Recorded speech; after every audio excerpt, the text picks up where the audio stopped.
Hello and welcome to another installment of Faces of JAF. Today I'm joined by a JAF patient recipient and good friends of our organization, Lisa Silva and her daughter, Carly.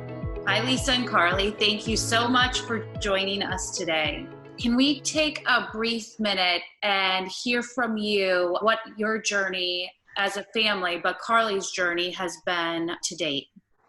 Sure. Carly is 13 years old. She was diagnosed with T-cell lymphoblastic lymphoma back in December of 2018. We spent nearly 2 months in the hospital off and on for at the beginning, and then treatments involving blood transfusions, chemotherapy, and platelet transfusions 3 times a week for the first several months, and are on course for a 2-year chemo treatment, basically. So we have, luckily, only about another 6 or 7 months left.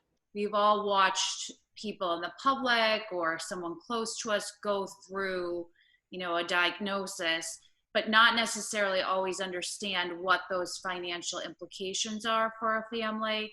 Everyone always asks, what are the costs of cancer to you and to your family? And it's a poignant question because there's ones that are tangible that I can see where I have to pay out of pocket for, but then there's the intangible ones. You go into it and you're in shock and you get the diagnosis and you're just like, your world is shattered. And then all of a sudden it comes to, okay, so how are you going to pay for this? Because they're coming into you and they're wanting your insurance. And unfortunately at the time that Carly was diagnosed, it was a perfect storm, I guess. It would just be easier. And I know it's difficult if there were a path. Do you know what I mean? That you could go on and, we all have the common goal, I think. Nobody wants to make people pay more than they have to for these types of programs.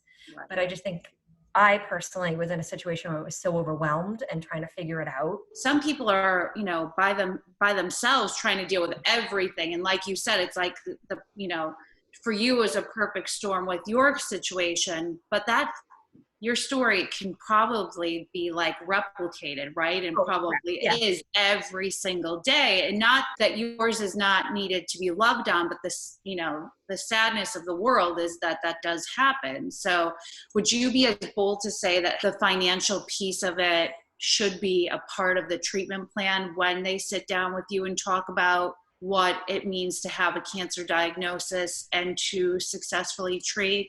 Financial stress during a disease or diagnosis is difficult, right? So if I can't work, how am I going to pay for this? What's going to happen? Couple that with trying to feel better and stress on your body while you're fighting the disease. You have to put your energies somewhere, right? You want to be towards physical wellness versus financial wellness. So if there was a way to do that, I think it would be amazing. Why don't we hear from Lisa and Carly how they got to know JF and your first experience with us? Through a work colleague, we were invited to attend the Dream Camp at Patriots Place. And so we got to go watch the Patriots practice and sit with the crowd and, watch them warm up and get to meet some of them and get autographs from some of them. And then Joe and Carly started actually having a conversation.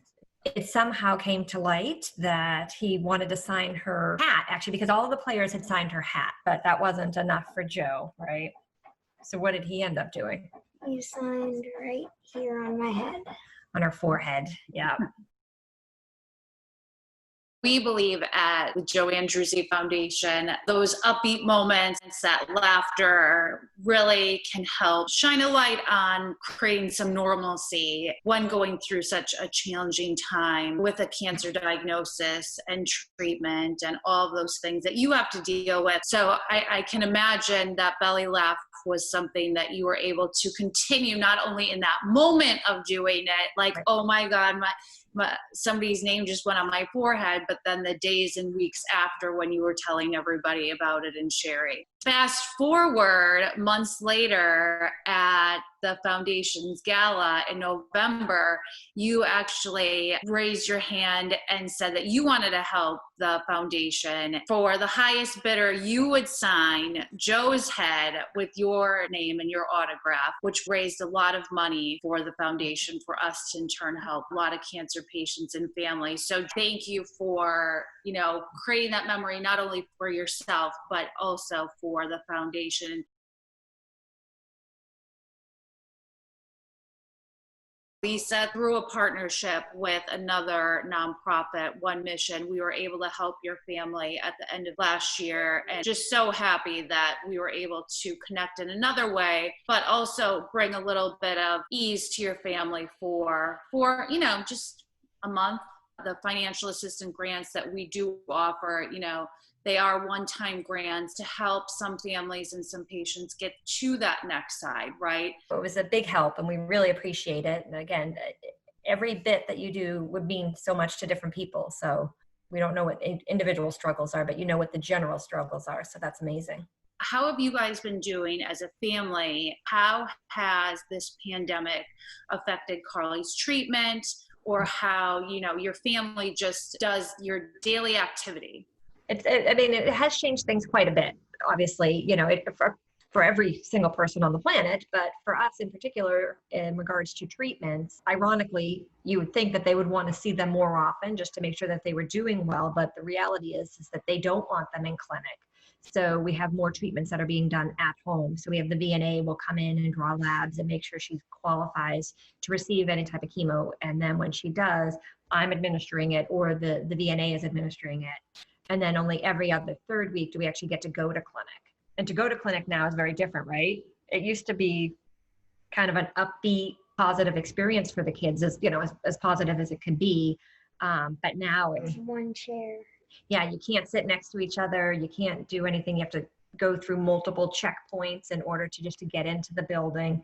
So it's changed it quite a bit. In regards to kind of all of that too, the reality is I still have to work and Carly still has to go to school. So trying to manage all of that while being cognizant, or remote school, I guess we should say. I can't imagine, Carly, what it's like to go from like one thing to another, and you kind of just wait to say like, okay, what's next? I just want to, go back to playing all your sports, right? Because you're an avid athlete. Have you been able to do anything outside? What does that look like? I go for walks around the block and play in the yard. Yeah. A little bit when it was warm, and ride her bike. Unfortunately, because of her situation, she's not supposed to do too much because she has blood clots also. So she's on blood thinners. So we tried to, rollerblade or scooter? And when she was telling her oncology team that she fell, and that's why she had the scratches on her face, we were told. I told. I didn't. We were going to keep that a secret. We kind of got reprimanded.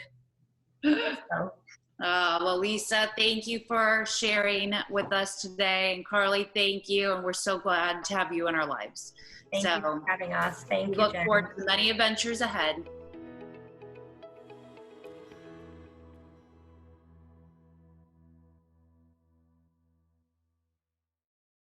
Carly, do you do a lot of TikToks? Does she breathe? Yeah.